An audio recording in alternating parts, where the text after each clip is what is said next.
ఏలూరు జిల్లా ఉండి నియోజకవర్గం వాళ్లకు బంపర్ ఆఫరు భయపెట్టే వార్నింగ్ రెండొక్కతానే కల్పించింది కదా AP deputy speaker triple R sir. అక్కడి పంట కాలువలు మురికి కాలువల చెత్త చెదరం అంతా నింపుతున్నారట.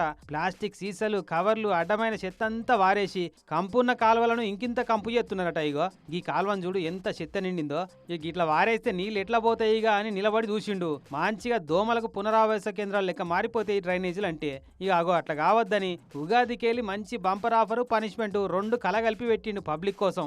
పండుగ సంధి ఎవరన్నా కాలువల చెత్త ఎత్తే 1000 రూపాయల దండికి ఎప్పిస్తాడట. మరి ఎవలేశ్వరో ఎట్లా తెలుస్తుంది? మున్సిపాలిటీలు గ్రామ పంచాయతీలు 24 గంటలు కాలువల పంట కావాలి కూర్చుంటా అని అంటే అట్లా కూర్చొని కావాలి ఉండు కుదరదు కాబట్టి పబ్లిక్ కావాలి పెడుతుండు. ఎట్లా అంటే చెత్త వారేసేటప్పుడు కిసిక్కుమని ఒక ఫోటో గుంజి గ్రామ పంచాయతీ అయితే గ్రామ పంచాయతీ ఆఫీస్ వాళ్ళకు, మున్సిపాలిటీ అయితే మున్సిపల్ ఆఫీస్కు, ఆడైడ వద్దు అనుకుంటే చక్కగా ఎమ్మెల్యే ఆఫీస్కే ఆ ఫోటో పంపించాలన్నట. ఇక అట్లా పంపిన వాళ్ళకు ప్రైజ్ మనీ ఇప్పిస్తాడట.